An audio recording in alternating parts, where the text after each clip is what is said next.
uma boa carioca, eu sou uma nordestina raiz, filha e neta de nordestinos. Minhas avós têm algo em comum, tiveram 12 filhos, né, viveram em uma época que não tinha inteligência artificial, nem tampouco tecnologia, mas tinha algumas coisas em comum, né, dentre elas, a minha avó paterna era índia, tinha uma descendência, né, na área na raiz indígena. Era casada com delegado, teve muitos filhos e naquela época foi obrigada a ser mãe leiteira, onde mulheres só procriavam. Minha avó materna, também com 12 filhos, era filha de coronel, né, olhos azuis, cheirava alfazema. E tinha algo também muito em comum com a minha avó paterna. Ambas acreditavam fielmente no poder da educação, né, e foi assim que eu cresci e transformei-me numa professora por dedicação, por missão, mas também por acreditar que a educação é transformadora, né. E é um pouco sobre isso que nós vamos falar.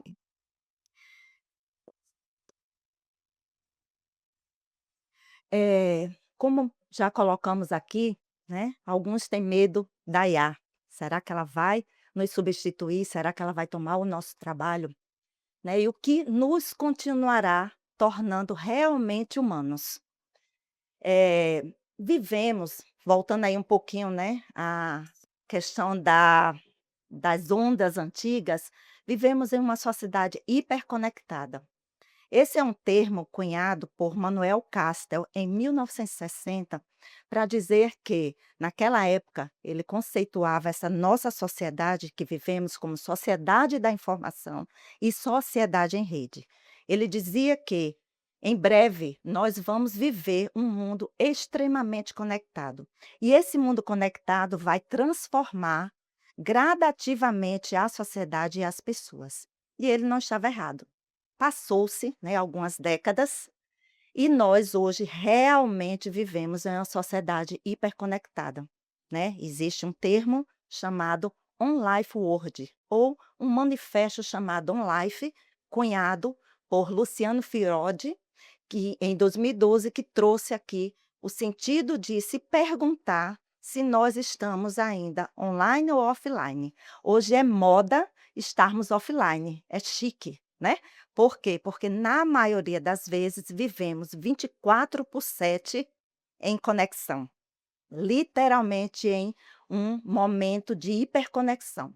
E esse momento traz também olhando, né, para a nossa humanidade, e, aqui também já foi falado que muitas vezes nós temos aí um lapso muito grande de tempo na humanidade para explicar uma grande descoberta, né. Se a gente for olhar para os primórdios da nossa história e do próprio pensamento científico, nós vamos ver que inicialmente iniciamos lá, com a ciência experimental, né, não precisava de validação, não precisava de perguntas nem hipóteses, e aí ao longo dos anos e das décadas e dos séculos, nós fomos transformando isso numa ciência teórica, que é o que a ciência chama, né, de pesquisa científica, de método científico e de toda essa necessidade de comprovação do conhecimento.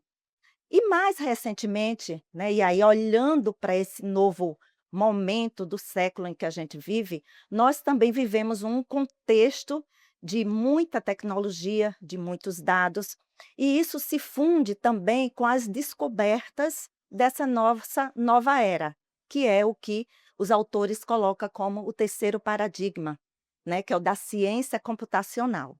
E mais, né, e principalmente a partir da década de 90, porque é um período onde as tecnologias da informação e a internet passaram a ter vamos dizer, um contato direto, nós passamos a ter um uso doméstico dessas tecnologias, que até então eram dominadas principalmente pelo exército e pela, indústria bélica.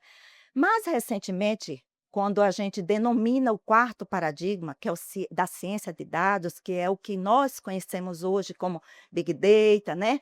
Um grande número de dados, né, se interfaceando dentro da nossa realidade, nós temos aqui um conceito chamado de quarto paradigma. E esse quarto paradigma nos diz que nós vivemos nessa onda dos dados, né? Os dados como ativos estratégicos, eles hoje a mola propulsora e a matéria-prima desse novo momento que a gente vive.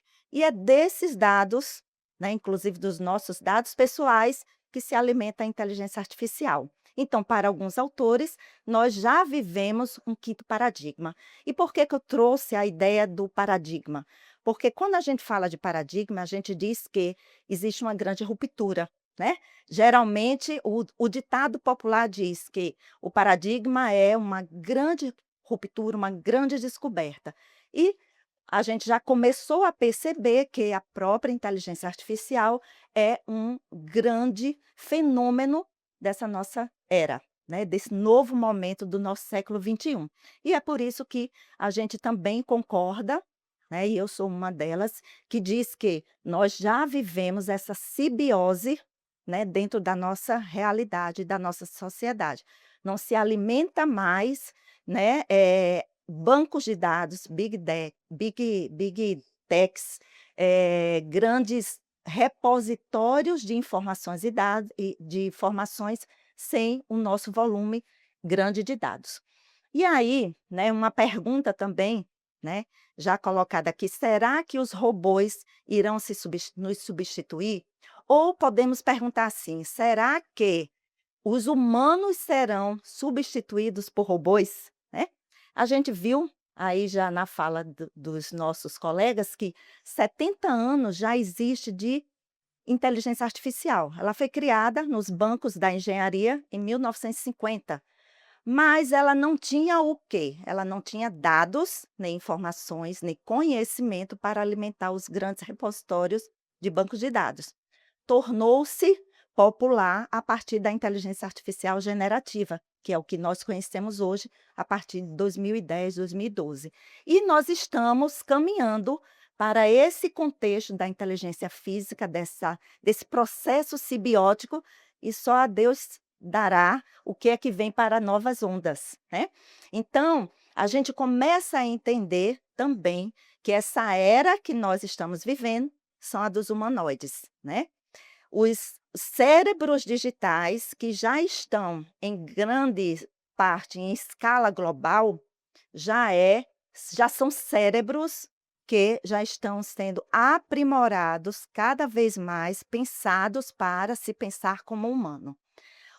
A Meca é um robô, né, um robô humanoide que tem destreza tecnológica, tem rapidez, tem, reconhecimento de emoções muito parecido com o humano, ele não tem as emoções. O Optimus, que é da Tesla, ele é um robô que já faz repetições, né, e atividades repetitivas, tanto domésticas quanto industriais, de forma muito, muito rápida. Impossível nós humanos pensarmos em atingir esse grau de repetição.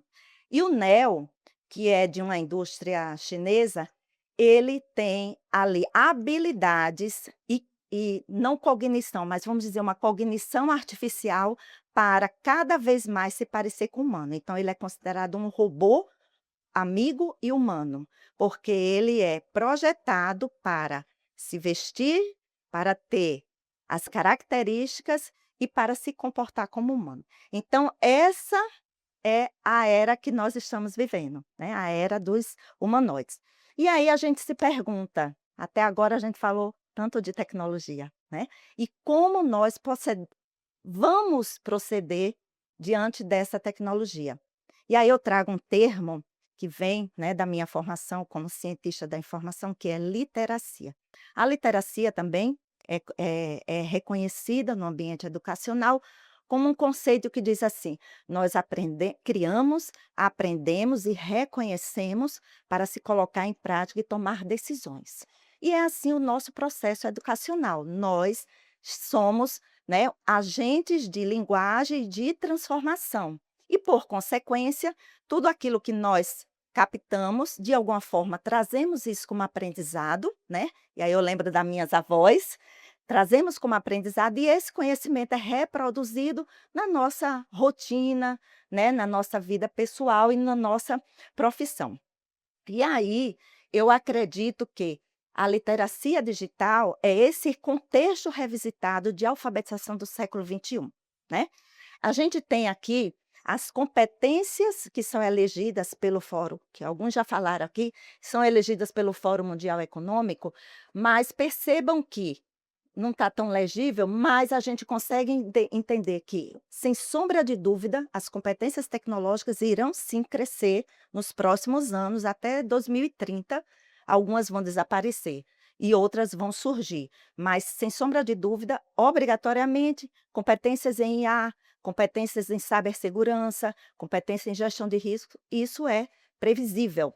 Mas as competências que mais necessitarão de que o indivíduo desenvolva são as competências humanas, né? Aquela que vai fazer com que eu tenha letramento para lidar com a tecnologia, inclusive com aquele que é desconhecido. Então, nós não vamos competir, né, com a tecnologia, nós vamos unir-se a ela e se complementar. 39% dessas competências vão mudar. E o que sobra aqui é a necessidade de desenvolvermos literacia para pensar criticamente, né?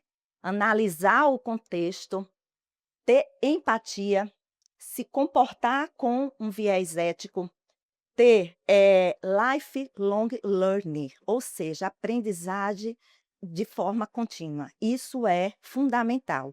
Adriana, para onde nós vamos seguir? Continuar a sermos humano o tempo todo, né? E aí, esse livro, dentro de todas as competências elegidas ali pelo fórum, a competência do pensamento crítico é a que eu elejo como um ponto de partida. Quando a gente olha, a gente sabe, que a IA nos responde muito bem, ela tem um baita repertório, mas será que estamos fazendo a pergunta correta? E será que temos capacidade analítica para refletir em cima dessas respostas? O livro Cointeligência de Ethan Mollick, ele traz exatamente isso. Nós precisamos desenvolver cada vez mais a nossa capacidade humana e a nossa capacidade analítica. Sem isso, a gente vai entender e acreditar que há realmente a inteligência artificial ou qualquer outra tecnologia que porventura vier, vai responder por nós. Então, a nossa capacidade de pergunta, de análise, ela é fundamental. E aí, né, o Anthony quer saber de vocês que legado nós estamos construindo para as próximas ondas. O Anthony é o meu neto, que nasceu em 2025, exatamente na geração beta. Essa geração, ela vai ser ela vai, receber o nosso legado, né, e nós estamos construindo esse legado nesse presente para essa geração. Nós somos a geração que mais atravessou todas as tecnologias, várias gerações atravessando pelas tecnologias e sobrevivendo a elas, mas sem sombra de dúvida, o Anthony não vai mais ter um processo de educação linear como nós vivemos, né, nós aprendemos a ler e a escrever de cima para baixo, da esquerda para a direita. O Anthony já nasceu numa não linearidade, que as hiperconexões, elas estão ali a postos. Então, nós não vamos ver mais, provavelmente, um processo educacional para o Anthony, como nós vivenciamos no atual momento. E aí, um pouco do que, né, nós dialogamos em terra de robô, quem tem coração é rei. Por quê? Porque a gente precisa exercitar o nosso maior potencial, que é o potencial humano, né? O potencial de criatividade, o potencial de sentir, o de ser ético, de trabalhar cada vez mais os nossos valores. Não é à toa que as empresas estão trabalhando o quê? A inteligência emocional, né? A inteligência que vem dos valores que nós precisamos exercer cada vez mais. E aí, quanto mais inteligentes são as máquinas, mais valiosas somos nós enquanto pessoas e enquanto humanos. Obrigada.